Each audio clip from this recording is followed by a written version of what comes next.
Europe 1, La France bouge. Carole Ferry, Emmanuel Dutheil. La France bouge, c'est déjà la dernière partie de votre émission. Toujours avec Pierre-Yves Guis, qui est le directeur général de Paris La Défense, le plus gros quartier d'affaires d'Europe. Et avec Olivier Dumaux, bonjour. Oui, bonjour. Alors vous avez 55 ans, vous avez d'abord travaillé dans les systèmes d'information, puis à 40 ans, vous décidez de créer votre propre entreprise. Puis à la cinquantaine, vous vous rendez compte que le problème, c'est en fait le travail que vous faites, ça vous plaît pas tant que ça. C'est ça qui s'est passé un petit peu ? Dans les grandes lignes, oui, c'est à peu près ça. Effectivement, à 40 ans, j'ai fait la crise de la quarantaine, pas satisfait de ce que je faisais, la façon dont je le faisais. Donc avec 3 associés, on s'est dit, on va créer notre propre structure avec quelques fondements centrés autour de l'humain, autour de nous, c'est-à-dire qu'on travaille pour nous, avec quelques principes, par exemple de ne pas avoir de locaux, c'est-à-dire qu'on a commencé, nous, le télétravail dès 2008.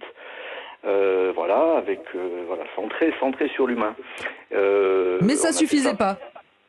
Alors, ça m'a pas suffi. Alors, j'ai quand même fait ça pendant 10 ans, jusqu'à la cinquantaine. Et puis vous avez eu un petit choc de santé, c'est ça qui vous êtes dit, c'est bon, là j'ai failli faire un infarctus, j'ai fait un infarctus, il me reste peut-être pas longtemps à vivre, donc il faut que je fasse ce que j'ai envie de faire.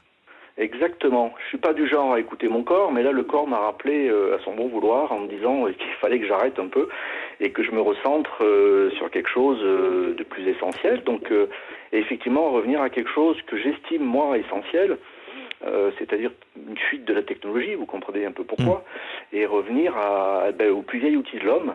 Le couteau, ça, 100 000 ans. Fonctionnellement, ça n'a pas changé. Il y a toujours une lame et un manche. Alors, on est passé du silex à des tas d'autres choses.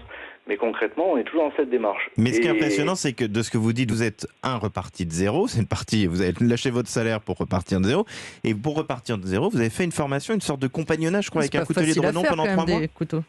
Oui, parce que, comme vous disiez, j'ai peut-être quelques appétences et compétences, mais il y a un moment, il faut quand même qu'il y ait un ancien ou un gradé qui vous dise écoute Olivier, t'es gentil, mais tu devrais pas faire comme ça, fais plutôt comme ça. Et ça, cette transmission, elle se fait qu'auprès de sachants, des gens qui ont de l'expérience. Donc c'est ce que j'ai fait. Au bout d'un moment, il faut aller voir quelqu'un qui vous mette sur le droit chemin, et c'est exactement comme ça que ça s'est passé. Donc j'ai passé presque 3 mois, alors échelonné sur un an et demi. Effectivement, plus c'est la forme d'un compagnonnage. C'est-à-dire une semaine avec lui, 2 semaines tout seul, à réfléchir, à monter mon atelier, Et ça marche tellement bien que c'est devenu un ami, c'est un copain. Cet après-midi, on va forger ensemble, Parce que vous avez dit quelque chose de très beau à nos équipes pour préparer cette interview. Il paraît que les gens qui vous voient et qui vous disent « Vous avez changé, vous êtes rayonnant, vous êtes en forme, vous avez le sourire ». C'est la belle vie, oui. Ça y est. C'est ça, moi je le sais en interne et je le vois, mais c'est vrai que les gens qui me connaissent depuis longtemps, c'est ce message qu'ils me transmettent de moins en moins parce que c'est acté, mais effectivement... Vous avez toujours le sourire. Ah oui, toujours. Toujours. Moi je suis toujours content de ce que je fais et puis j'ai toujours ce que j'ai pas fait aujourd'hui, je le ferai demain. Merci Pierre-Yves Guis, vous êtes donc le directeur général de Paris La Défense.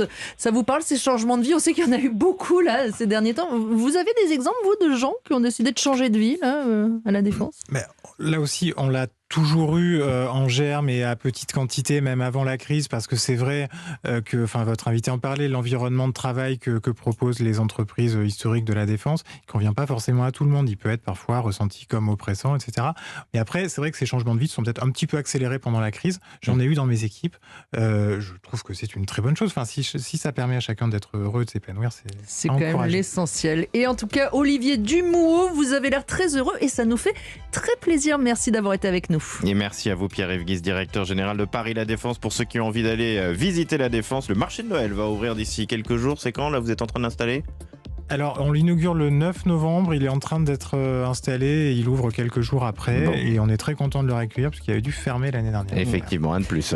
Lundi, vous retrouvez Elisabeth Assayag et vous allez parler de quoi, Emmanuel ? Justement, là, parce qu'encore en entendant Olivier, on se dit que c'est quand même génial toutes ces reconversions. On va consacrer lundi une émission spéciale à la reconversion. On sera avec l'un des grands spécialistes de cette question. Dans un instant, le flash suivi de Christophe Ondelat.